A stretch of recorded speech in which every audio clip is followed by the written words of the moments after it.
Welcome, everyone, to the monthly Fireside Chat. And I am so excited right now to be with the one and only Brian Tracy. And I told this to Brian on our prep call, but Brian inspired me in many ways to stop procrastinating with his book, Eat That Frog.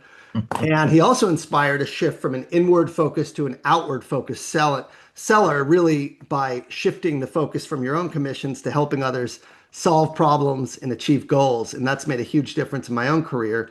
And we cite a lot of his work. And so, just to give you some background, Brian is the chairman and CEO of Brian Tracy International. His focus is to help you achieve your personal and business goals faster than you ever imagined.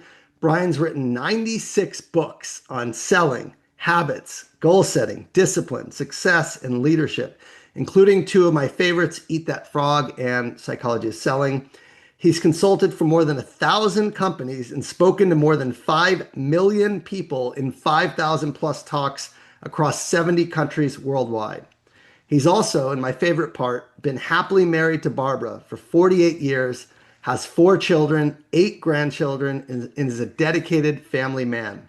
Welcome, Brian. It is so great to have you. And you have a group of people that, even when you were out, they cited your work, they cited your business. And Christy, one of my coaches, said you were the first. She bought your audiobook. She was one of the first people. Davidson, my business development head, said you got him into sales. So you got a lot of people who you've impacted on this call. And I'd love to just start off by asking you the question. You said every seller wants to SMS to MMM. And I'd love you to tell everyone what that means and why it's so important in sales. Thank you, Ian. I have given many, probably 1,000 seminars, Zoom seminars all around the world. When the world fell apart with COVID and you couldn't do seminars, the speaking industry took a real hit. And I got a call. I just said, well, maybe I'll retire. I'm 75. I said, maybe I'll retire now. And then I got a call saying, we'd like to book you for 5 talks. Um, and I said, well, you understand that with COVID, you're not allowed to be in a room with a lot of people. Oh, no, no, we'll do it by Zoom. We'll do Zoom seminars. Well, I'd never thought of that, but that led to 5 seminars. I charged less for it, but I could do it right where you and I are talking right now. And then somebody else booked me, and somebody else booked me. Last week, I spoke for a Russian group. I'm very popular in Russia. I'm very popular in Russia. And we had 3,000 people on the line. But as soon as the call was over, they opened it up to 800,000 more. Wow. Uh, and so the call went to 800,000 people. I mean, I think, geez, that's amazing. So there's always a solution. And so I would ask my clients, to come back to your question, I would say, what what do your listeners, because these are commercial operations, you want to get more and more listeners. What do your listeners want to hear? And we would go around and discuss like a consultation. And it came down to they wanted to make more money. Everybody wants to make more money. Everybody on this line wants to make more money. Why is everybody has different reasons. My feeling, and this has been my guiding philosophy, is that the most important value that our listeners, our clients have is freedom. They want to be free. You and I talked about this. And if you have more money, you have freedom of choice. That's a wonderful thing about selling is you can control your own destiny. So then the question was, well, how do you make more money? MMM. And the answer was SMS, which is sell more stuff. You sell more stuff. There's no shortcuts. There's no other ways. You can't advertise your way into selling. Is you've got to get face to face, head to head, knee to knee with prospective customers and sell more stuff. So that's what I began doing. And I became eventually very good at it. And it's not easy. To become good at selling is hard. It's three elements. One is hard, the other is harder, and the other is harder still. But it's never easy. So don't look for it to be easy. So I began to sell, and I finally developed a sales system, which has now been embraced by millions of people. It's a very simple system. It worked like a dam, and it's made more people have become millionaires following my sales system than any other sales methodology book tape course in history. And so when we spend some time today with our friends, we'll try to share these ideas because these ideas are so simple, they're revolutionary. For example, you want to lose weight, eat less. Oh my God. What an insight. If you want to you want to make more money, talk to more people. So What?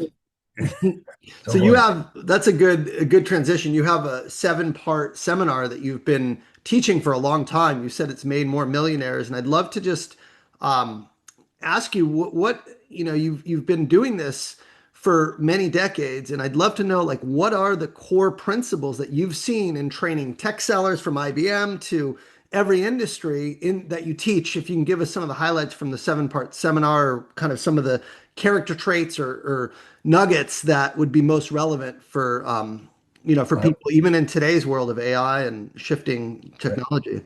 I would love to do that. And in fact, I'm going to show our listeners today how to become millionaires, how to increase their income 2, 3, 4, 5, 10 times, guaranteed, works for everybody. I've got now 30, 40 years in speaking in sales training, and I've never had a person come back and say it didn't work. It's something, so it's like a combination to a lock. If you turn to the right numbers in the right sequence, the lock opens. If you don't, it doesn't. And the lock is neutral. The lock doesn't care what you do or you don't do. The lock just sits there. So if you have the right keys to the lock, then it opens for you. If you want to earn a lot of money, then you could earn a lot of money. I've worked with people that came from farms, third world, low education, everything else, but they just followed the system. I sort of like a recipe. They followed the recipe and they made more sales and more money than they ever dreamed possible. And they come to my seminars. I had this one gentleman in Dallas. He came to my seminar, and a year later, I was back giving the seminar again. And he came up to me. He said, "I was here a year ago." He said, and I was struggling. I was frustrated. I was thinking about quitting. He said, and then you taught me how to sell. And I'd never heard that before. My company never taught it. So I began to practice it. He said, he said, today I've never made more money in my whole life. He said, I want to show you something. Can I take you to the airport? He said, and he took me out and showed me his brand new Mercedes, four-door, beautiful car, 75, $80,000. He said, this is what I bought from selling from your methodology or process. So it really works. Now, uh, I don't want to take over, but I get very enthusiastic about this subject.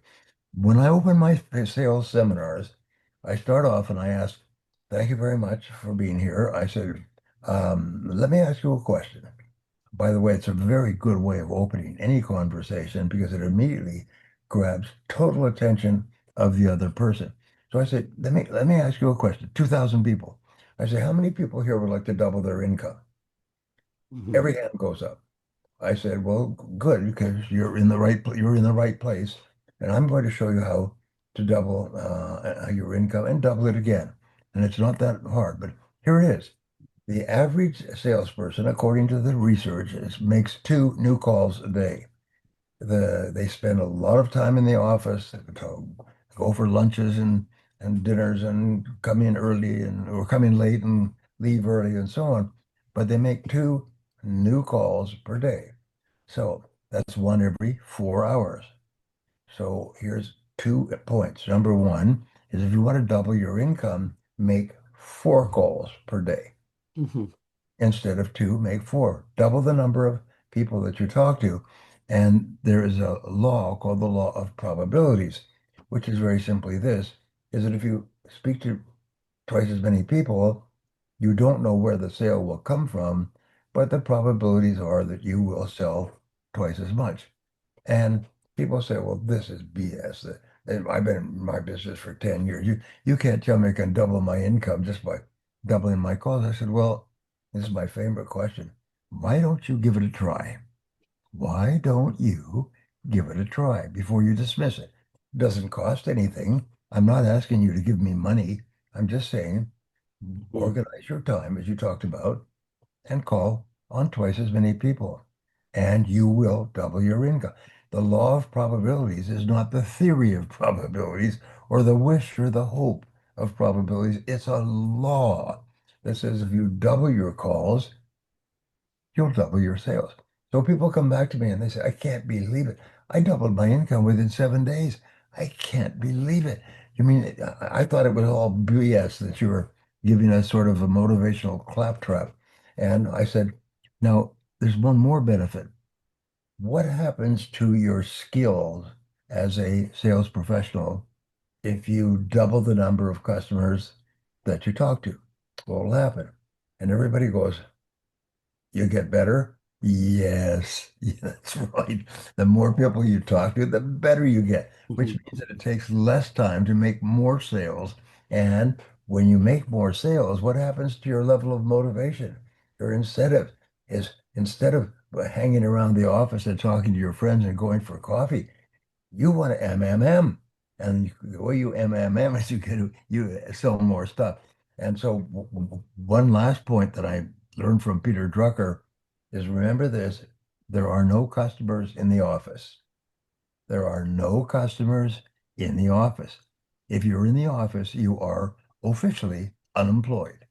You might as well be at home and pull the covers up over your head and lay in bed because you're completely useless to yourself, your family, and anybody else. If you're in the office, get the heck out of the office and get face to face with people who can and will buy within a reasonable period of time. By the way, if you ask the right questions, you can determine at the average is 17 minutes. You can determine if this person can and will buy from you.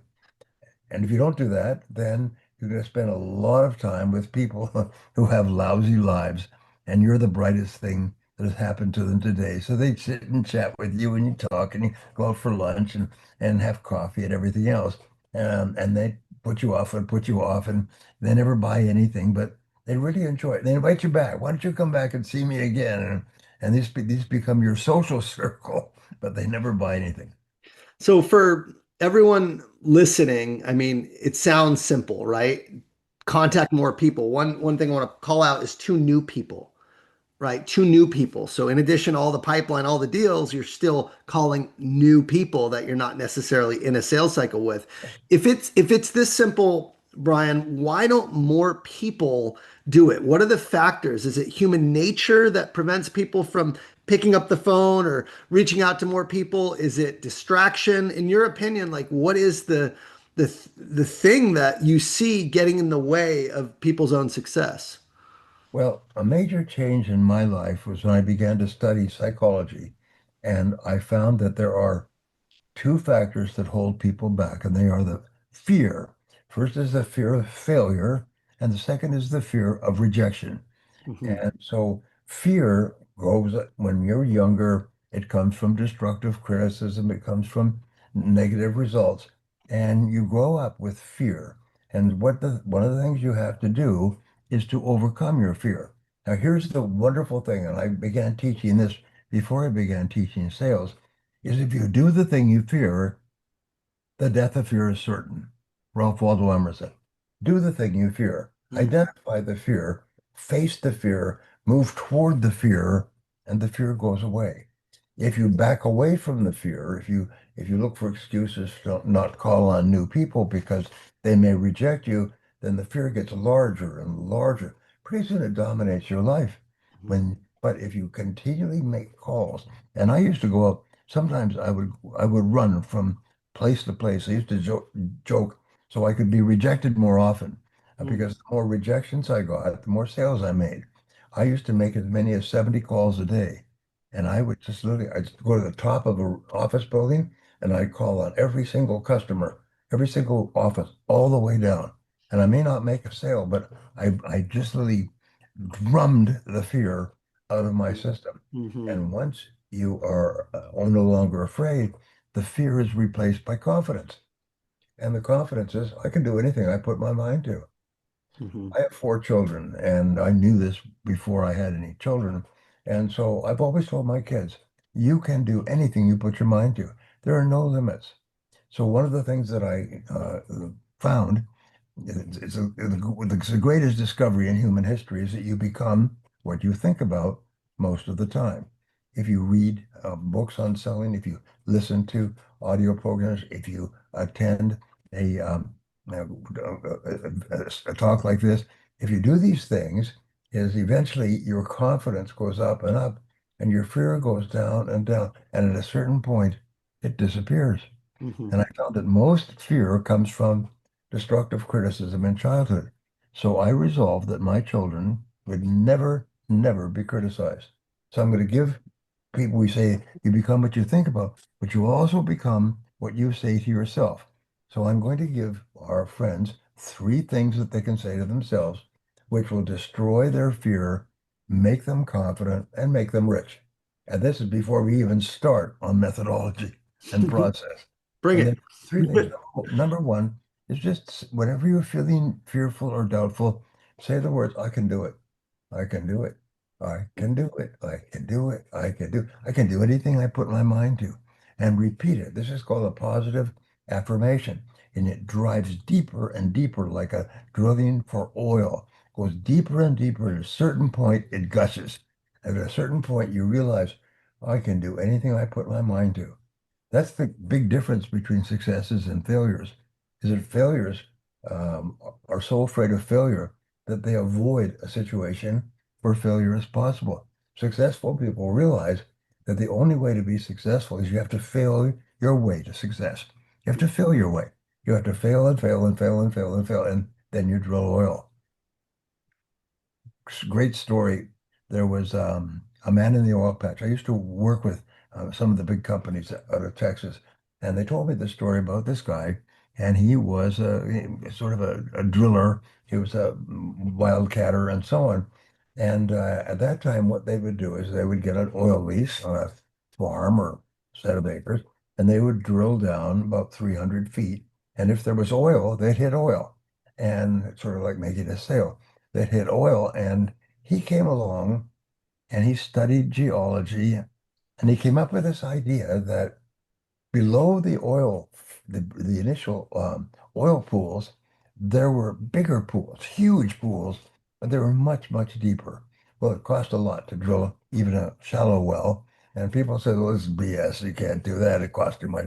No, he had this fixed idea that there were big oil fields but they were deep. So the first oil fields they found at 300 feet. He concluded they were at 5,000 feet. And Mm. everybody told him he was crazy. So finally he bought what do they call it? An oil lease where the oil was all depleted. And so he got it for very, very cheap. And he raised the money to drill. And he drilled and drilled and drilled around 5,000 feet and hit one of the biggest oil pools in the history of oil. He became one of the richest men in Texas, and then he started to buy depleted oil fields and then drilling 5,000 feet down. Now, Mhm. what does that mean to us? It means that your great success comes after your greatest failures. So don't be afraid to fail. So number one, I can do it. Number two, I never give up. I never give up. I never give up. No matter how many times you are told, no, no, I'm not interested. I don't want it, don't need it, can't use it, can't afford it. I'm not in the market right now. Your competitor is better, cheaper, faster, easier. No matter how many times you hear these things, you just keep smiling. You just keep on going and say, I never give up. And then here's the most important of all. And if you only listen to one thing from our talk today, is the magic words, which I love, is I am unstoppable. Mm. I am unstoppable. I'm unstoppable. I never quit. I never considered the possibility of failure.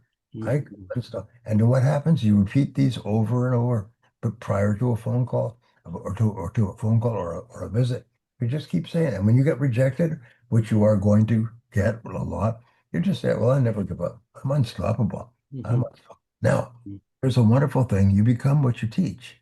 So therefore, tell your friends, tell your kids, tell your buddies, say, I used to tell my children when they were young and just, forming I would say, I know something about you because I'm your father. And I said, you never give up. You never give up. You never quit. Oh, no, that's not true, Dad, because I go to school and problem is sports. I said, no, no, I know you. I know that in your mind, you never give up. Really? And then each one of them grew up and they heard it over and over again. They grow up and they're confident and they're happy and they're cheerful and they laugh and they try all kinds of things, but it never occurs to them to give up because their father told them, and their father knows best. Their father told them, you never give up. So it's very important you tell yourself, become a role model, and then tell your children, and then tell your friends, you know, I've been looking at you, and you play with this. Say, I've been watching you. So, you have a special quality that I really admire. You never give up. You've got this, you're so determined. You never give up. You never give, tell people. And they say, oh, no, that's not true. No, no. And then eventually they say, well, maybe it is true. Maybe it is true. Maybe I never give up. And once that nickel drops, that you become determined in your own mind. You have no fear, no fear. You never give up. You're going to be a big success. And no matter what the market, no matter what the competition, no matter what the prices, you're going to be a big success because you never give up. So Mhm. this is the starting point. You have to work on start with the psychology, then use the methodology, which we'll talk Let's about. yeah, let's what I'm hearing for everybody is a couple things, right? One is the mindset, which we're on right now in our program. The mindset of, failure is Yeah, necessary on the way to success, and I'm yeah, unstoppable. I don't give up, and I can do it. I can face my fear, yeah, and I'm not afraid of rejection. So yeah. those are some powerful, powerful teachings that align with what we teach. I'd love to, yeah, hear more about the methodology and in terms Yeah. of like running the sale that made you effective, or any of the other things you might teach in your workshops that are relevant. Well, what I found, it was very interesting when I was coming up in sales, is that there was a sales methodology taught by some of the Fortune 500 companies, and it was a sort of a very aggressive, kick-ass, high pressure tricks. What about this? And turn it around and so on. And I wasn't comfortable with that because you'll always be most successful selling to people that you like and who like you. But you can't build this kind of relationship if you're using tricks and pressure and Mhm. proper answers. So I developed my own system, and um, let me tell you a quick story. There's one of the biggest companies. I won't give you the name, but you'll know what it is. Had this most incredible sales system and dominated the market for their product. And they believed the reason they were so successful was because they had this aggressive, high pressure sales system that seemed to work. And they didn't realize that they had a patent on a technology that nobody else had. And when the patent on the technology expired and it was open to everybody, the competitors entered the market with lower price, better, faster, cheaper, easier products to use and literally smeared them all over the street because people would buy the product because they had no choice. Once they had a choice, they Mhm. started to deal with people like me. The One of the salespeople who was trained in this high pressure method of selling came to my seminar. I didn't realize this till much later. He came to my seminar. He said, "This is the way to sell. This is the way that I like to sell, is establish high quality relationships based on trust and friendship and help your customer to improve their life or work in a cost effective way. That's how I like to sell." So he began practicing this. He rejected the hard ass type of sales training. He began to practice his way and he moved up and up and up. He became a sales assistant, sales manager, sales director, moved up to sales management, moved up into the head office, became the president of a Fortune 500 company. And once he was the president, he didn't say anything. Once he was the president, he abolished the old system and brought in this system we're going to talk about. Sold billions of dollars, still sell billions of dollars worth of product. So there's seven parts. There's seven parts of my system. there's much more. There was a full day seminar, by the way. Um, and let me do a quick ad from our sponsors. The best book that I've ever written on sales is called Advanced Selling Strategies. And there had some problems with the publishers, but Advanced Selling Strategies is a terrific book. And I was at a conference for speaking for 4,000 people about 3 weeks ago in Las Vegas. And I was kind of like a big star. And they arranged for me to meet with their top salespeople to do selfies and talks and shake hands. It's sort of like a wedding line, I get a chance to meet all these top people, and this is a direct sales, door knocking, hard job. But all of these people somehow had read Advanced Selling Strategies, and it was their Bible. And every person they hired, and they've got about 40,000 people nationwide working in their technology, and everybody read the book, and everybody was forced to read it, and they read a chapter a day and discussed it. So every one of these guys that I talked to, they're door knockers, they're hard ass guys, they're guys like you and I working for them. Every one of them was earning more than $1 million a year. Every like and I was saying, and they bragged about it. They say, I made 1,200,000 last year. I made 1,500,000, a million. Every one of them was earning more than $1 million a year in straight commission sales. And they say it's because of the book, the book. I mean, it was almost like the Koran in Muslim countries, or it was like the Bible. I mean, this is their book. It made them rich to read this book because they explain these techniques. So that's it aside. I want to now give you a room to comment, and then I'll explain my system.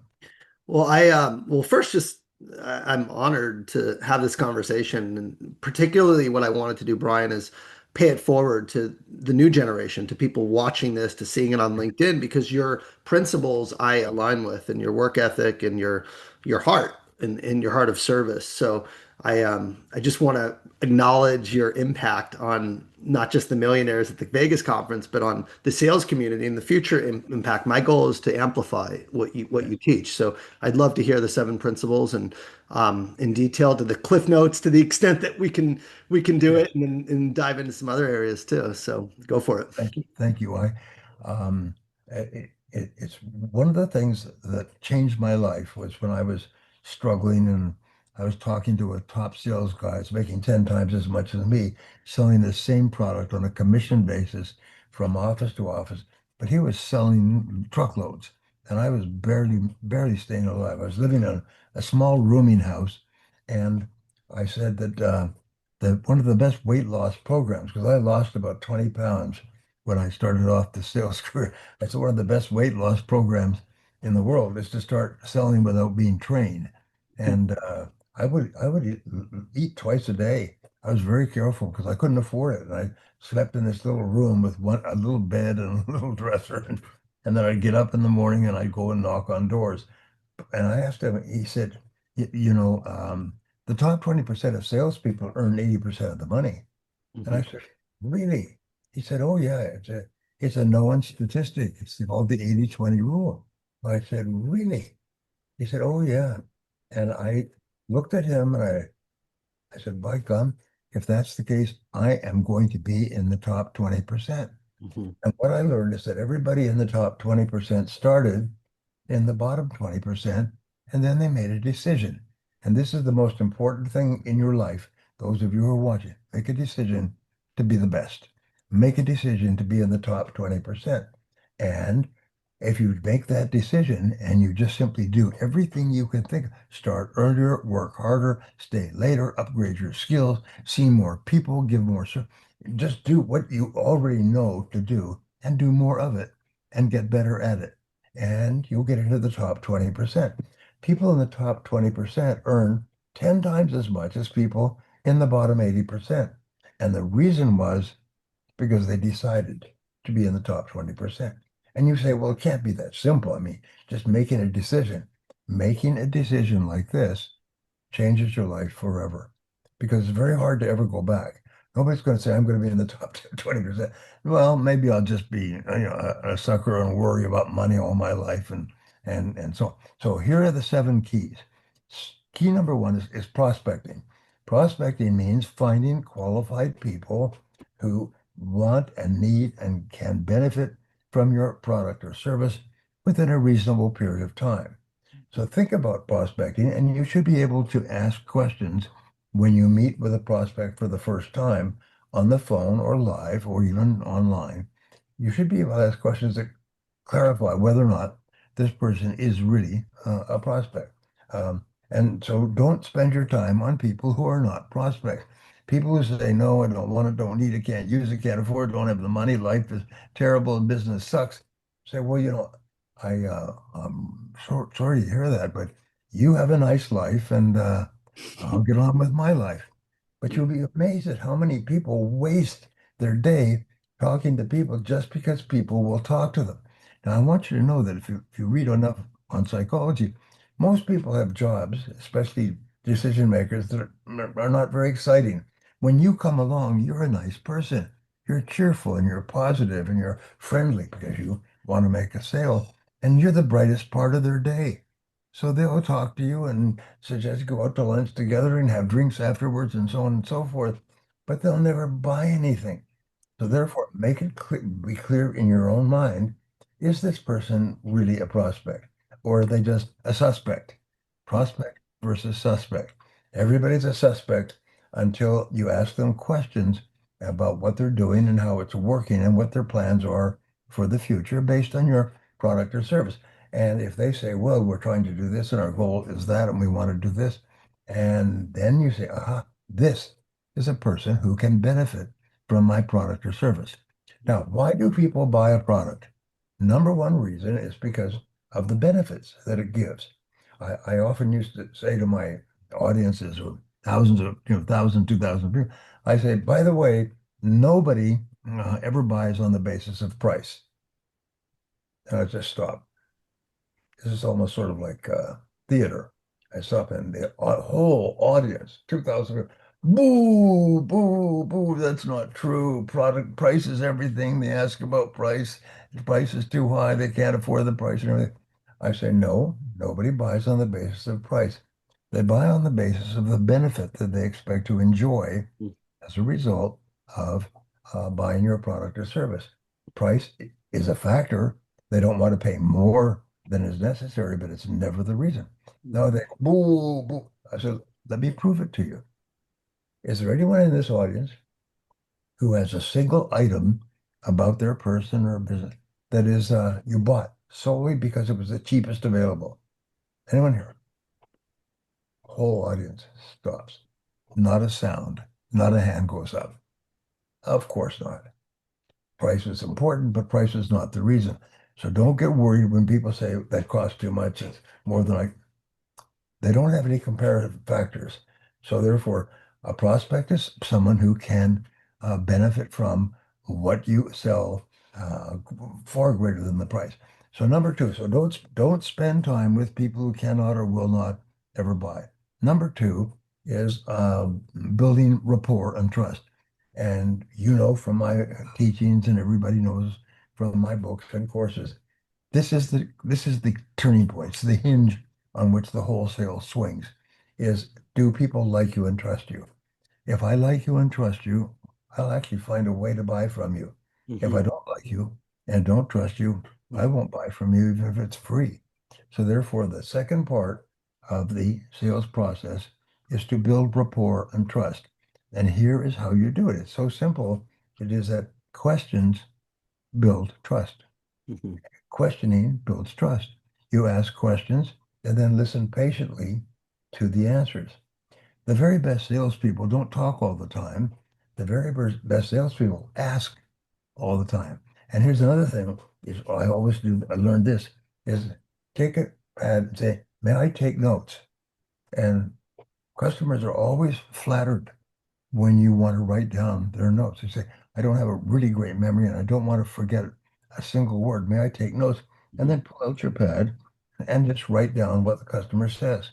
And the customers look at that and always always, here's an interesting trick, is you don't write notes like this so that they can't see. What you do is you put your notes in so that they can actually see you writing. They can't read it, right? But they can see you writing, so it's obvious that what you're writing is exactly what they said. So ask questions. Listening builds trust. Listening builds trust. One of the best rules I ever learned. Talking does not build trust. Listening builds trust. And how do you get a chance to listen? You have really good questions. And the very best salespeople have really good questions and they take notes. And the more you ask questions and listen, the more the customer likes you and trusts you and opens up to you and Hmm. thinks about buying from you. People will not buy from you if you have the cheapest and the best product in the world. They won't buy from you until they like you. And Hmm. the way they get to like you is you ask questions. By the way, if you're single and you want to meet members of the opposite sex, just ask them questions. When you ask questions, especially guys, when you ask questions rather than talking, is people really like you and they trust you and they believe that you are interested in them in an honest way. So that's number one is prospecting. Were you going to say something? Be interested, not interesting. Yeah, that's very good. Be interested, not interesting. Don't try to impress people. Be impressed by them. Hmm. Nothing is more. Ask people about their background, their history, their career, your customers. One of the greatest questions I've ever learned was, how did you get into this business anyway? How did you get into this business anyway? People absolutely love to talk about their career path. So ask them about their career path and listen and note and listen. We say you can listen your way to success. When you talk your way into poverty, but you can listen your way to success. And most sales courses that I studied and books, I've got libraries. You can see behind, I've got libraries of books. They're all with tricks and techniques and trick questions and things like that. Instead, just ask questions and listen. I wrote a book called The Power of Charm. You know, I've written 96 books. And The Power of Charm, nobody's ever written a book like this. It's really good. And what it basically says that if you want to be charming, the answer is to be really interested by in the other person. Hmm. Just ask them questions and listen. And it's almost like an orchestra conductor. Yeah. You can conduct the orchestra by just asking questions. You don't have to say anything. Just say, what about this and what about that? And what did you, and then what did you do? And then what did you do? One of the greatest of all questions. Well, how did you get into this? And then what did you do? And then what did you do? And the more you ask questions and encourage people to express themselves, the Mhm. more they like you and trust you. And this is even before you even mention the product or service. And at a certain point, and this is they did 22 years of research, tens of millions of dollars, thousands of interviews. They found that customers reach a certain point in the conversation where they're ready to buy. They're Mhm. ready to buy. And only then do you bring up your product. And they will actually tell you. It's not like it's like waving a flag at Le Mans, you know. They will actually tell you. They'll say something like, well, what can I do for you? What have you got? Why are we talking? In other words, they will make it clear it is now time for you to shift gears and bring up your product or service. So step number three, number one is prospect. No point talking to people who can't buy. Number two is to build rapport and trust.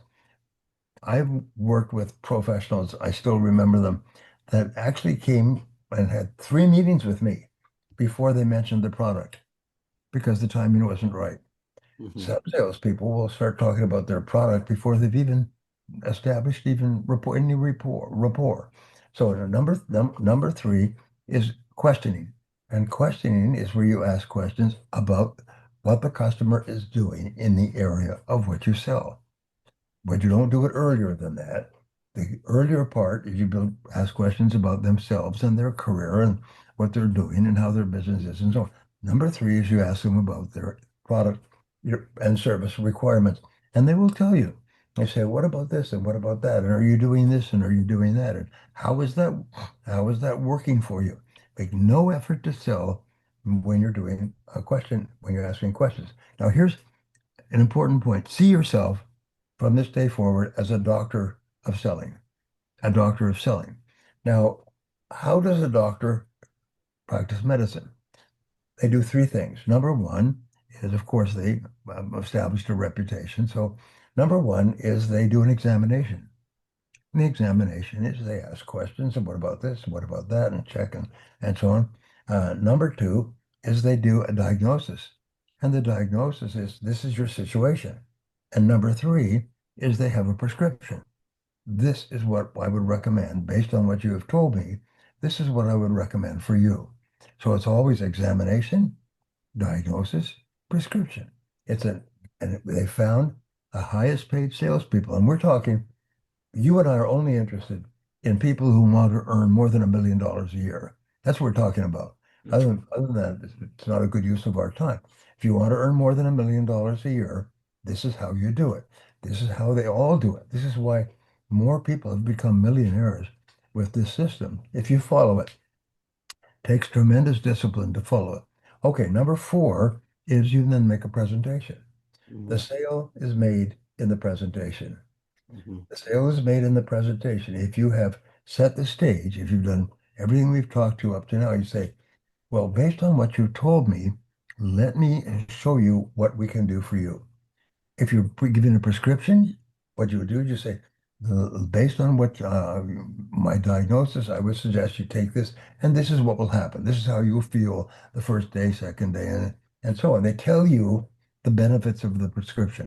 So now what you do is you say, based on what you told me, this is my product or service and how it can help you and improve your life and so on and so forth. And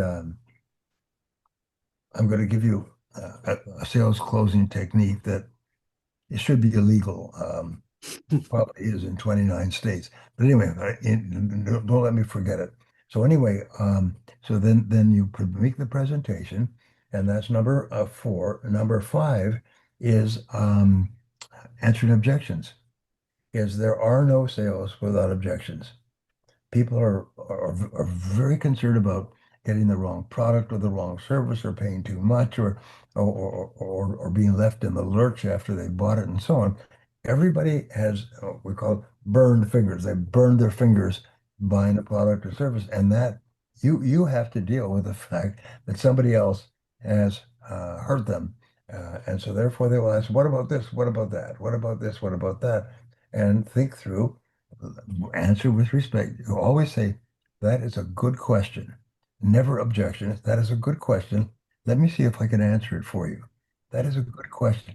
Thank you very much for asking that. Let me see if I can answer it. Treat objections with great respect and then answer them as a professional. Step number six is to close the sale. And there are certain sales closing techniques, which I teach, by the way. And these are no pressure, low pressure, no pressure, very professional, very relaxed, very easy to use. And if you, one of the things that changed my life is I asked this question, what one skill, if I was excellent at it, would help me the most in my sales career? And at that time, I wasn't afraid to make calls but I realized it was closing the sale. So over the following years, I made myself an expert. I still am the authority on closing the sale. And so if you follow my techniques, you double and triple your closing. And there's no gimmicks, no pressure. Just basically, how do you ask the person to buy? And finally, number seven is follow-up service. Is the most important thing that you can do is fulfill your promises. If you promise that your product or service would help them, then by gum, you become absolutely determined to help them with your product. So if you have any problems, here's what I used to do. I say, here's my phone number. Call me 24 hours a day, 7 days a week, anytime. If you have any kind of problem, you call me immediately and we'll get all over it. We say like hair, like fleas on a hound dog. We'll take care of it immediately. And you'll find, surprise, surprise, the $1 million salespeople all practice this. Once you have the customer, which is the hardest thing in the world, it's easy to keep the customer if you fulfill your promises. Your promises were if you entrust me with your needs and this, I'll take care of you. My company will take care of you, and we'll take care of you, and then follow through. Because the first sale is extremely hard. There's three sales in every business. First sale is the hardest of all. The second sale is the second sale that the customer gives you because you took such good care of them with the first sale. And the third sale is the key to your success. It's the referral. The referral takes no time, takes no money. People will give referrals. And it's interesting in the world of public services. Take an example of a restaurant. A restaurant cannot survive unless people recommend it to others. Hmm. It's called pass along. A book cannot sell unless people recommend it to others. A movie will go broke unless people, and after the first 3 days, Friday, Saturday, Sunday, if people are not going to, you've got to see this movie. They call their friends. They tell them, if they don't tell other people, they don't refer them, the movie will die. And so your job is to take such good care of your customers that they recommend and refer you to everybody. And so those are the big seven. Number one, be sure you're talking to the right person, prospecting. Number two, build trust, build warmth, rapport by asking questions and listening closely to the answer. And don't think about the sale or the product at all. Number three is to prospect, is to qualify, is find out and ask them questions about what they're doing now and how it's working and so on. Number four is the presentation, and the presentation is based on everything you've done. The presentation is where the sale is made. Then, then the customer says, "Oh, well, this sounds pretty good, but what about this and what about that?" And then you answer the questions, objections, then you close the sale, and then you take such good care of the customer that it leads back into the next sale. So those are the big seven, and they're $1 million. It's $1 million strategy. It works like a dam. I've traveled in 124 countries. I've worked in probably 80 countries, different times. I've made sales and started with sales organizations and started at the bottom and worked up. And this stuff works in any climate, any culture, any civilization, any product, or any service, which is why it's so popular. So I have a couple questions. Thank you for sharing the system, and obviously everyone pick up Advanced Selling and read it for yourself for the details. My question, well, first you said remind you of the illegal closing technique that you'd Yes. recommend. So why don't you start there, and then I have one more, and then afterwards I want to open it up to all of Okay. our members to ask anything they want. So what's that illegal closing strategy that Well, you recommend? when I began my sales career, I had the great good fortune of being booked by IBM to Mhm. give a seminar, half day on leadership. And that opened a lot of doors for me. But so I gave the seminar, and they liked me, and they booked me again. They booked me 30 times over the next 3 years. Mhm. Very seldom do they book people more than once or twice, but they booked me 30 times. So I really studied IBM. And what I found, to my amazement, is this was in the 80s. IBM had 82% of the world market for computers. 82%, 82% of the world market. All the other computer companies were fighting over the other 18%. They had 82%. And the government, the antitrust people in the government said, well, they must be cheating people, they must be lying to people and so on. That they couldn't have, how could a company have 82% of the world market? So they prosecuted them and they plagued them and they chased them and they brought them in front of committees and so on. And finally, the President Reagan came in and said, look, either bring charges against these people or stop harassing them.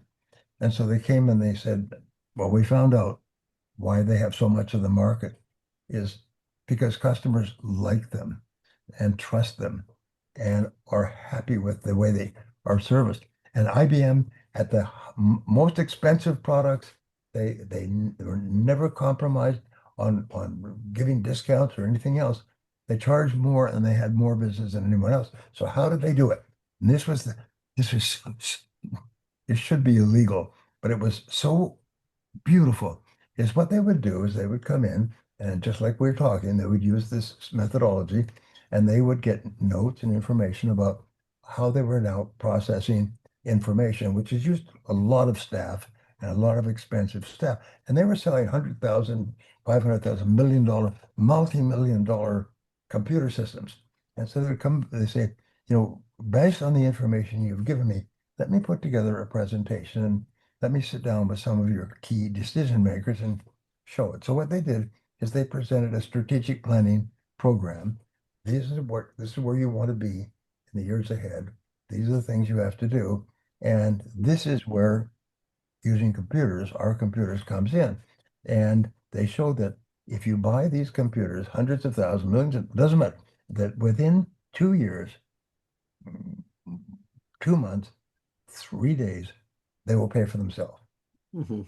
And from then on, and they're guaranteed for 10 years, we will take care of you, service you, be with you, upgrade your skills. They've done, but it's a 10-year purchase. It'll pay for itself in 2 years and 2 months or something else.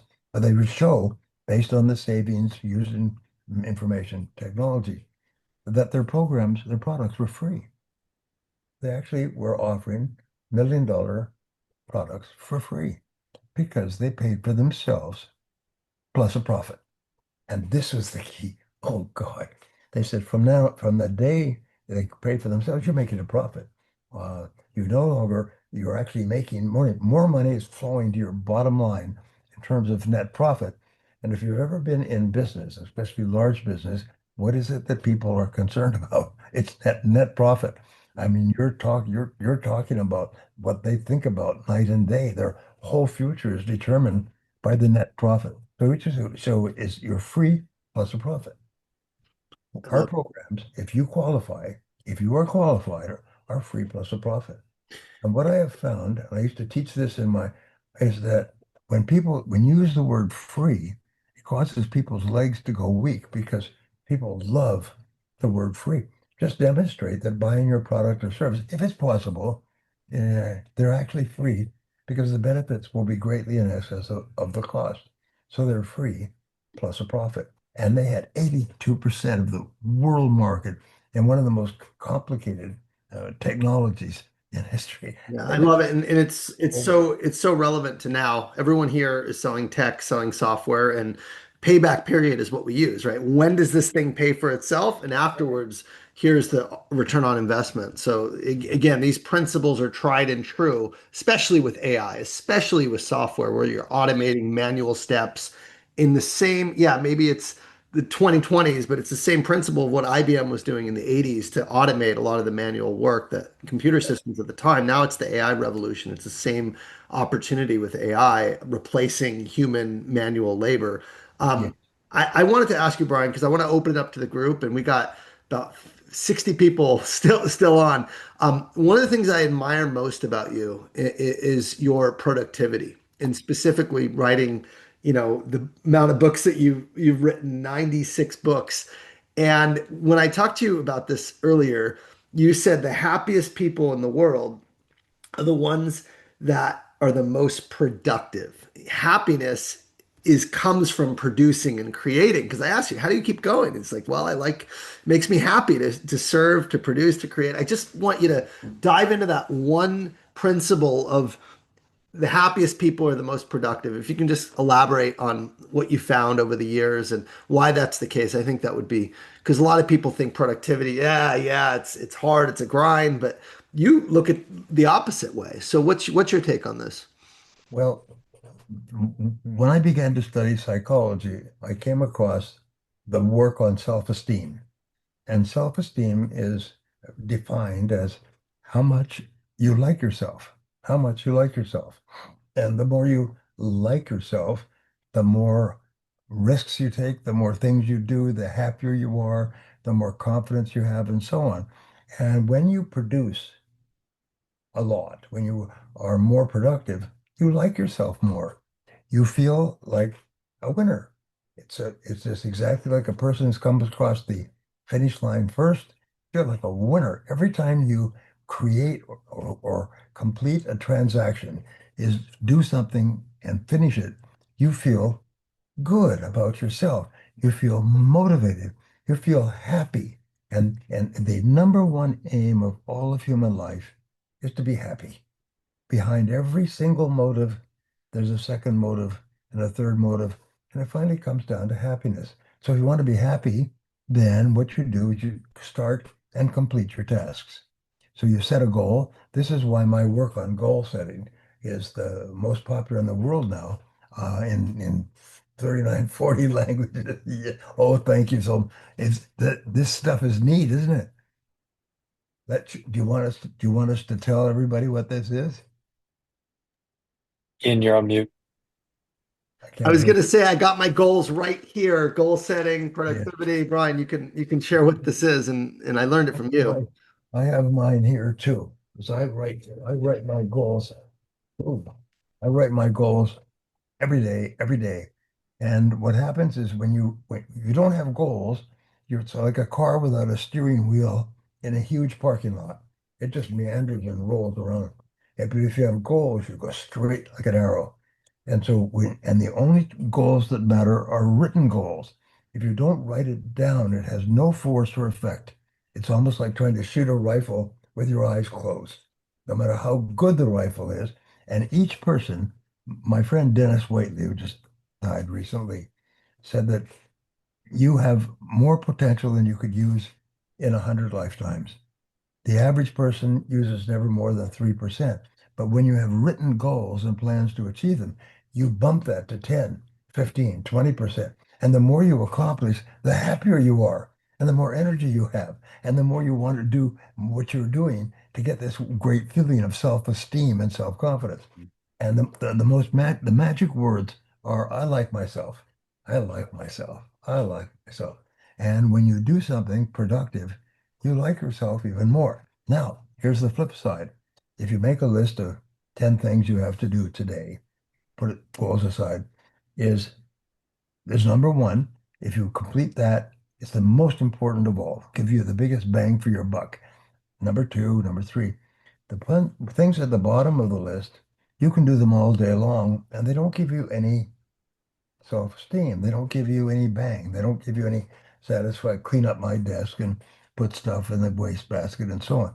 So what you have to do is discipline yourself by writing down everything you have to do and then asking this question, which is in my book, Eat That Frog, is what one thing on this list, if I were to do it and do it well, would have the greatest positive impact on my life.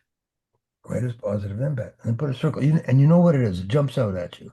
And almost like it bites your hand. And you put a circle around that. Then you start with that. And you discipline yourself. And discipline is the key. Self-control, discipline. You start to discipline yourself to work on that until it's done. Work on that and don't do anything else.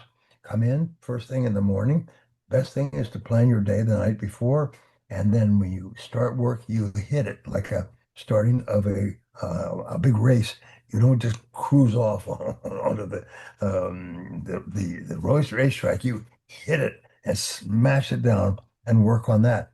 And when you complete, and this is very important, the bang, it's almost like you're taking a drug that gives you a hit. The bang comes from completion. Task completion is the key to great success Mhm. because when you can actually get addicted to task completion in that you and the more important the goal, then the more bang you get for your buck and the happier you are. You're just happy all the time. People, you laugh. There's the joke about poker players. They say that the winners laugh and tell jokes and the losers say shut up and deal. Uh, well, the bottom 80% of people are going through life saying shut up and deal because they don't get any joy from their work because they're not completing their tasks. So that's what we talk about. You set goals, make a list of things to do, start with number one, and discipline yourself. Start every day, start and complete one, your most important task. And you'll become one of the highest producing, most positive, highest paid people in your world. Mm. I love it. I love it. He's talking about Eat That Frog, and just for context, Devin, the list is every day write 10 goals that you have for the day and just continue to repeat it. And my 10 are always the same, right? My 10 is around my intentions and be kind, loving, and supportive to my wife, be patient, present, joyful with my children, right? Yes. Surrender to God, let go. Certain things that I write and tell myself because that's influences everything else. And then I have goals that change as I accomplish that for the quarter. So I'm Right. a yeah, I'm a practitioner for the past ever since you went on Chris Doris's podcast. I've been practicing this and it's been very powerful, especially in the personal side of the goal setting too. So Brian, I'd love to open it up. I know we're a little bit over, and I want to just take questions from the group and see if people, have an opportunity to just learn from you and hear anything that, your advice on any topic. So I want to open it up to the group and see if anyone has questions for Brian that we can help him with, and I can take you off mute and go through. So who wants to go first while we have him?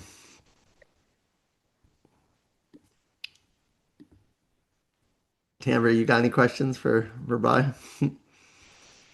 I have a lot. I have a lot, Brian. Long time fan. Eat That Frog and Psychology of Selling were some of the first books well, Psychology of Selling particularly was one of the first books I ever read around sales. And Eat That Frog, I said it in the chat. The first thing that I always came up with was prospecting. That's going to move the needle the further, the fastest. So anyway, you've been a massive inspiration. Someone mentioned this actually in the chat, and I'm curious because I had the same question. At what point, because you said, you don't give up, you don't give up, you don't give up.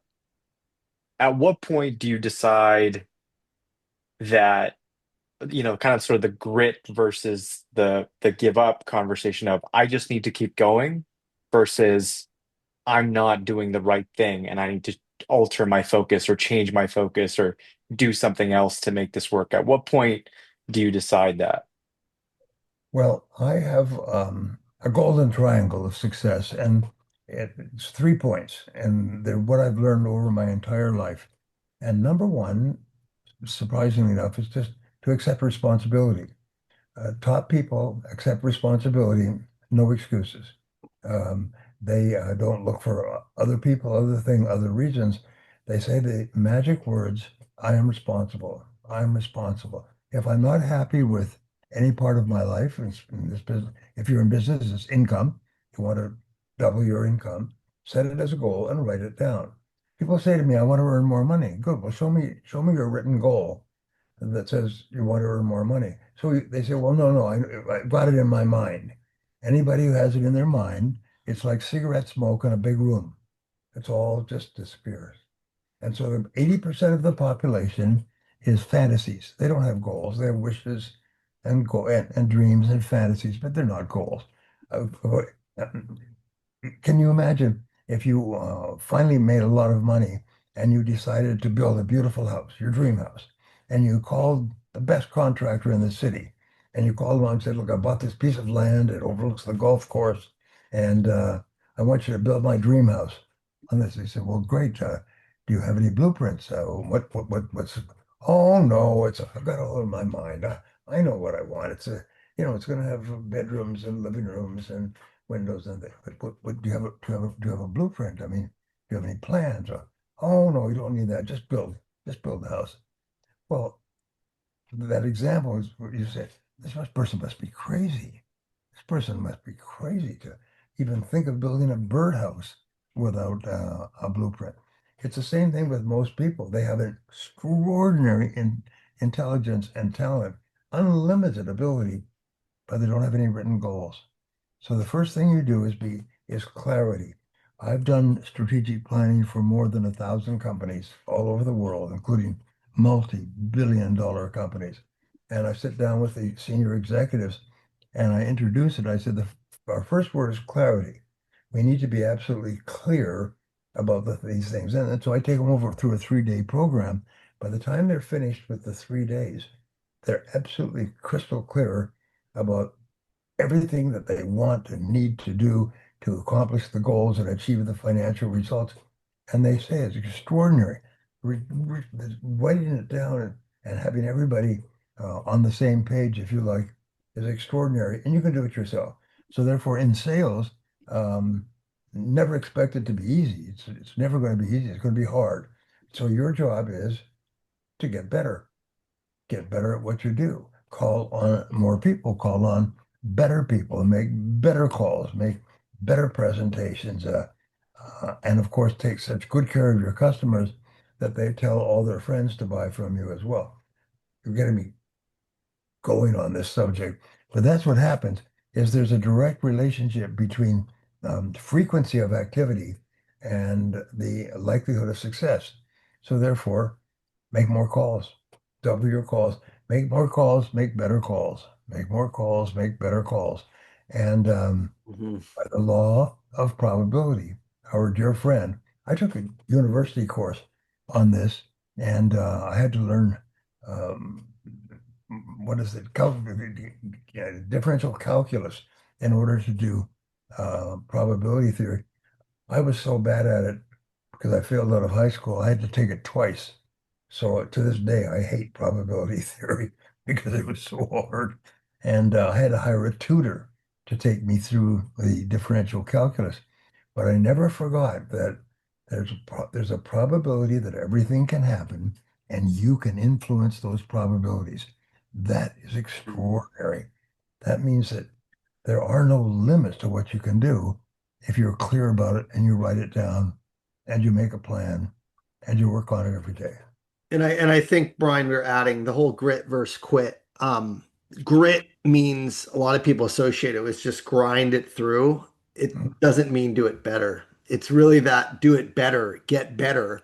Yes. That's going to make the difference because you can do the same thing and expect different results and just keep going. And that's just insanity. That's foolishness, right? So if it's not working, you need to change yourself, change your approach, change who you're calling, change your messaging, change you, right? So I think until you've gotten the playbook and execute it consistently and been patient, you can't quit, but you need to make sure what you're doing is actually working and pivot to something that does work better if it's not. So I think there's a fine line, but too many people quit too soon because it gets hard. And Well, that's here's a great question is when you talk to a salesperson and they say they were struggling, you say, well, what are your favorite sales books?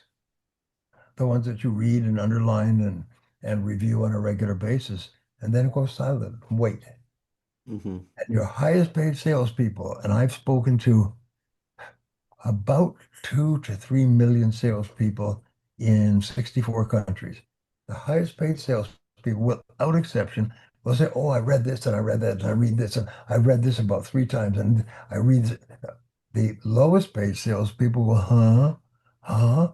What difference does that make to read a book on sales? You know, you know that wonderful line that says, "The more you do of what you're doing, the more you'll get of what you've got." Mhm. And my friend Charlie Jones used to say that you will be in 5 years the person you are today, except for the people you meet and the books you read. So therefore, read. I one of my techniques that I teach, which we'll talk about another time, is basically read 1 hour every morning in sales. Mhm. If you're in sales, read 1 hour. That'll give you one book a week. One book a week is 50 books a year. 50 books a year will double your income and double it again and double it again. Make you one of the highest paid people in our society, and eventually you become a millionaire. How do I know that? Because everybody who does it does it. It's sort of like the law of gravity. Which direction do things go with the law of gravity? They fall down. Nothing falls up or sideways. Everything falls down. If you continue to upgrade your skills, your sales go up. Your sales go up, your motivation goes up. That makes you happy. Geez. You start to get up earlier. I used to get up at 6 o'clock in the morning so I could start my day and be in a customer's office. This is often cold calling by 8 o'clock. And I would continue knocking on doors until 9 o'clock at night. That was my working day. And I loved it because I started to make so much money. I made more money than I ever made in my life. I never dreamed it was possible. I was making more than my father by the time I was 24 years old. Mhm. It's just astonishing. And everybody else can do it. It's everybody in the world does it by following what you and I are teaching and preaching. we got a question. I embrace the early days. I did the same thing going door to door in Koreatown selling copiers in up and down the building. So Yeah. your stories reminds me of my early days in sales.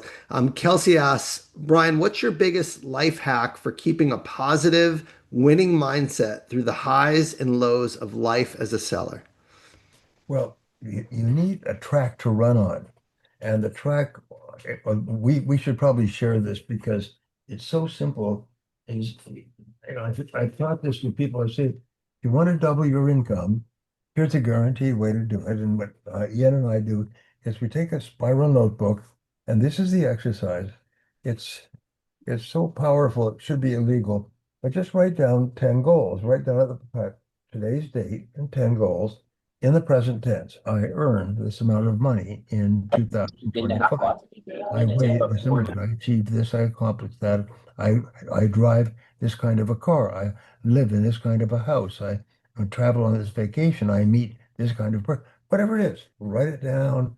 Write it down. Write it down. Because if it's not in writing, it doesn't exist. It's like cigarette smoke. Then the next day, you take your spiral notebook and you turn to the next page without looking back. You never look back. You write it down once, turn to the next page, and write down your 10 goals again. And I learned this exercise when I was a young man, poor, on the street, no money, holes in my shoes, old car, living in a little apartment that was for three different laborers lived in three different bedrooms in this old apartment building. I still remember it. And that was the best I could do. And I started this exercise. Write down 10 goals every day. Now, it takes discipline, takes control, takes planning. But what it does is it starts to center you and you start to get organized and you start to get focused and you start to become clear. And the order of the goals begins to change and the description begins every day, every day, every day. It's like a mental exercise program, like a physical exercise program. So instead of getting up every day and exercising for 30 to 60 minutes, you get up and you exercise mentally. You do this every day, do it for a month, and then do it for the rest of your life. Hmm. I think I told you my story about the person who came here about a month ago. This woman, I got a call from my agent in Ukraine, and she wanted to come to San Diego to interview me and paid me my fees. And she brought three people. They flew from Ukraine. And he said, this woman is one of the most successful women in Ukraine in broadcasting and she's really highly respected and a lot of followers. So she came, she spoke reasonably good English, wonderful woman, and her name was Maria, married, two children. She's 39 years old, happily married, really. But she told me her story. She said, the reason I'm here, she's come all the way from Ukraine 2 days of traveling. And so she said, the reason I'm here is because a year ago or 3 years ago, I was earning $500 a month. And then I read your book on goals, which is in 40 languages. And you told me about writing down my 10 goals every day. Well, I had nothing to lose. So I started to do it. She said, that was 3 years ago. She said, now I am earning $500,000 a month. Hmm. $500,000 per month. And I've learned from my agent, she's one of the highest paid people in Europe, one of the most respected, beautiful big homes. She has a broadcasting complex in terms of podcasting and so on. And she says, and she kept emphasizing, it was this exercise that made the difference. She said it was phenomenal. I couldn't believe it. I was skeptical because life was difficult because of the war and everything else. But she said, I just did it every day, every day. Today, I earn $500,000 a month. Now, I'm not trying to influence you guys in any way, but I am suggesting that, let's say it only works 10% for you and you only earn $50,000 a month. That's 1.2 million a year. Like all my friends from my conference in Las Vegas, they're all earning more than $50,000 a month. And this is why. And this is why. So we'll come back to the question I asked at the very beginning. Why don't you give it a try? Mhm. And you know that 80% of people, no matter how much we talk about it, 80% of people do not have the self-discipline to get a spiral notebook and write down 10 things they want. They won't do it. Yeah. Even 90%. Harvard University said only 3% will follow this kind of advice. Um, I I just want to add to this, Brian. It's literally do the things other people aren't willing to do to keep that positive mindset. The mind goes to the negative unless you set your intention around this is how I'm going to show up every day. I do the spiral notebook. I also say an affirmation and I read a personal mission statement before I start the day. It is a choice of committing to this is what I want to accomplish. And you rewire, you program your brain, but that doesn't mean you're not going to have down days or negative thoughts or fears. It just means you're purposely setting the intention to be positive and show up your best and focus on your goals day in and day out, and it never ends. It never ends. Brian is doing this still and still writing books and still serving because it's an identity. It becomes your identity. You're the person. You start to believe what you believe is what you achieve, right? So that's it takes daily discipline and daily work to set these intentions, to write it down, and most people are just not going to do it, unfortunately. And that's the difference, right? It's not a hard thing. It takes the discipline, the trust, the focus, and the faith. And I think it's a choice because the mind naturally does gravitate if you don't program it in the right way towards the worry, the anxious, the fear, and all the negative thoughts. So, Brian, I want to respect your time, and I think there's a bunch more questions in here. We could probably go all day, but I want to just ask one last question, looking it through, um, and it's related to what you're talking about. There's a lot of people who are very ambitious, who have big goals, and then they start talking down to themselves. They say, "Who am I kidding? Right? Am I being delusional?" Um, and Frank, I love the question. I want to end here. How do you get clarity on being highly ambitious, but avoid the trap of thinking you're being delusional, the negative self-talk? I can't do this. I'm not this person. And this is probably one of the things that I see the most with people just doubting and questioning themselves and thinking it's not possible for me. I'm just curious how you'd address so many people who have doubts about their own abilities or their own potential. the answer is actually we've covered the answer. Answer number one is write down your goals in the present tense as though they were already true. And the more you write them down, the more you start to accept them at a deeper subconscious level. And at a certain point, you stop doubting them. It's doubt, doubt, doubt, doubt, doubt, doubt, doubt. And there's a whole structure for this. You start off with total disbelief. And then the more you repeat it and repeat it, the disbelief gets smaller and smaller and smaller and smaller. And then you start to believe it just a little bit. You start to see something happen that's a little bit more consistent with what you wanted. Then you start to think, well, maybe it is possible. Maybe this stuff does work. Like it's worked for every successful person in history. Maybe it does work. And so you keep saying, I could do it. I earn this amount of money. I weigh this number of pounds. I live in this kind of a house. I meet this perfect person. And just write it down, write it down, write it down. And at a certain point, it starts to come truer and truer and truer until it becomes a total belief. And then you cannot even imagine it not being true. And that's the first thing. Is to write it down, write it down. And the second thing is to talk to yourself. Say, I can do it. I can do it. I can do anything I put my mind to. I can do it. And even if you don't believe it at the beginning, just keep repeating, I can do it. I can do it. I can do it. I never give up. I never give up. I never give up. And what you do is you reprogram yourself. It's like a computer. You just reprogram your mental computer so that the way you think on the inside is consistent with what you want on the outside. Is it easy? No. If it was easy, everyone would do it. The bottom 80% of people prefer what is fun and easy to what is hard and necessary. But you, the people on this show, the people who are watching this podcast, you are exceptional people. You're different from the average. And the critical thing is what you do every day. So get up in the morning, write your goals, set your priorities, complete your most important task, read an hour every day, and oh my God, the difference will be phenomenal. Watch your life transform. Brian, this will be the very last question. I can't thank you enough. This is about your legacy, my man. You've had You have I'm I'm sorry. You have to wait for 1 second. I'll be right back. no problem. We are going to wrap up right here. And I think Brian, I'm keeping him too long. We started a few minutes late. So uh, the Zoom is meeting in the back. I'll just read some comments while we're waiting. It's been incredible, Brian. Excited to read your books. Thank you. What an inspirational talk. That was absolutely epic. What a refreshing conversation, Brian. Thanks so much. Reprogram your internal computer so that you feel on the inside is what you want to see on the outside. I'll just add while we're waiting for him, um,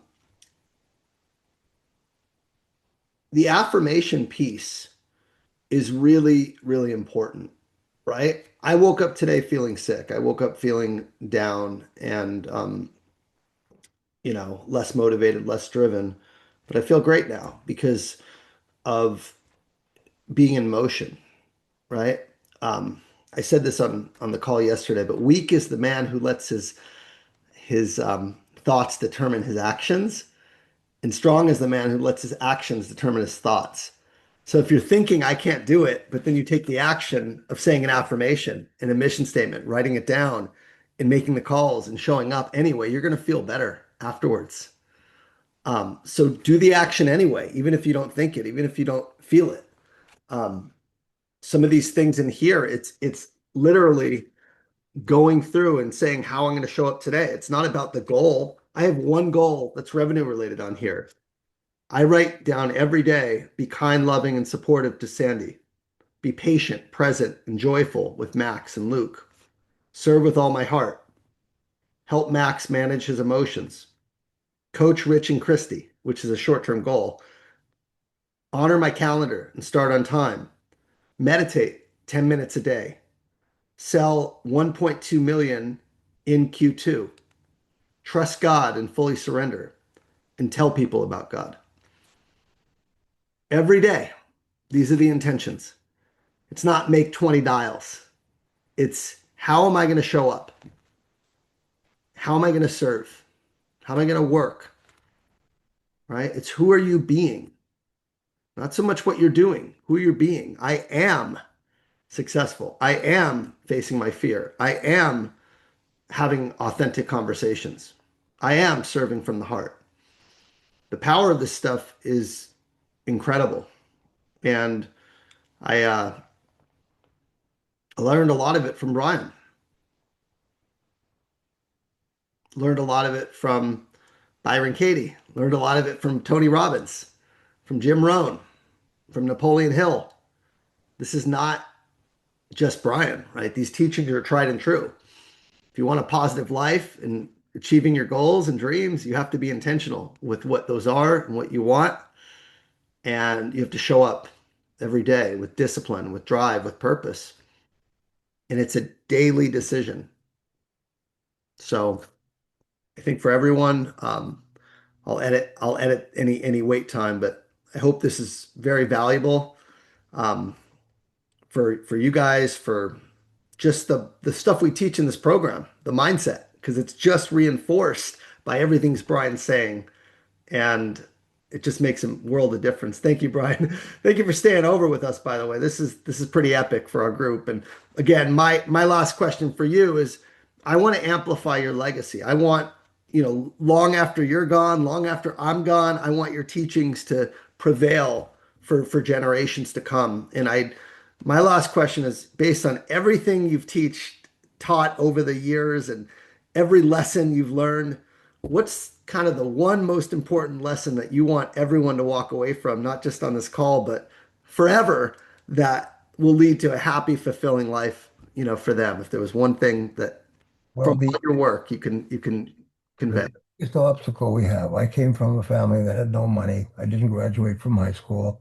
I worked at laboring jobs, washing dishes, working on farms and ranches and things like that. So, but the one thing I learned is that There are really no limits except the limits you place on your own mind. Mhm. And so your job is to keep feeding your mind with positive stuff. Associate with positive people. Don't associate with people who are going nowhere. Associate with people who are successful. And the way you do that is you ask them questions, you learn from them, you read their books and their articles, you write to them. It's just like you contacting me is people who are successful want to help other people to be successful. We Mhm. have this, we are grateful. It's called an attitude of gratitude. We're grateful for our success. And as Mhm. a result, we want to help other people to have the same feeling of self-esteem and self-confidence that we have. And the wonderful thing is that the more you help other people to be successful, the more successful you will be. There's a direct, it's called a law of reciprocity. Is the more you give, the more you get. The more you share, the more you have of your own. Um, it's interesting that over the centuries, they've looked at families and dynasties that have become extremely wealthy, and they find that every one of them tithes. They give money away. They give money to charity. They establish hospitals. They do all kinds of things. And the more that they give away, the more they get back. And so the basic rule is you can tithe your way to wealth, to riches, is that people who give away to other people, even if they can't afford it, even if they have very little money, they just give 10% of their income to share with others. Something about that creates kind of a magic law of attraction in the universe that attracts back into your life 10 and 100 times what Mhm. you give out. So if you can't give out money, look for ways to help other people, teach other people, to share your ideas with other people, to push them in the right direction. And by doing that, the more you help others, the better and more successful you will be. And That's it's a right. wonderful thing. It's a wonderful circle. It keeps coming around and getting better and better, sort of like going like an upward spiral. Mhm. And your famous quote is approach each customer with the idea of helping them solve a problem or achieve a goal rather than selling a product or service. And that intention is what leads them to trust you and to want to work with you because they can see your heart is there to help them. And Yes. that's the conversational piece, that's the rapport piece, that's the questions, that's the curiosity. It all kind of Yeah, sums and don't be up from don't, that don't be quote. afraid to tell them that. I always say that I see myself as a helper. I see myself as a helper. I used to see myself as a salesperson and a manager and a business owner. But then I realized that we're all in the business of helping others to improve their lives and work in some way. That's what we're there for. And if we can't help you improve your life or work in some way, then that's okay. It's understandable. But that's why I'm here. And so let me ask you, if your life, the great question, if your life was perfect in every way, how would it be different from today?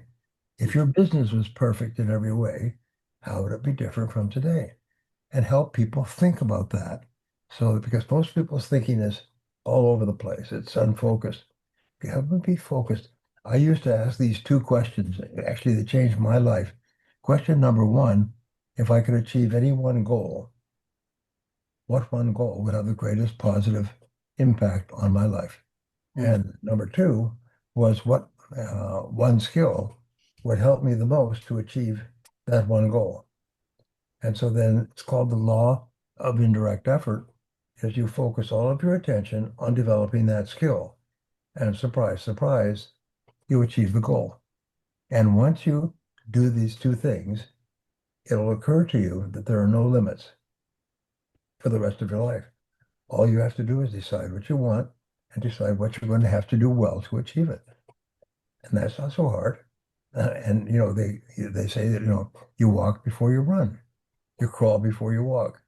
But write it down, write it down, write it down. I love it. I love it. It's so simple yet so powerful. And you can literally take that same question and apply it. What's the one goal in my relationship that would have the greatest impact? What Yes, skill would I need to develop to achieve it? What's the one goal with my finances? What's the one goal with my business, right? So you yes, can apply that principle. It reminds me of Gary Keller's one thing.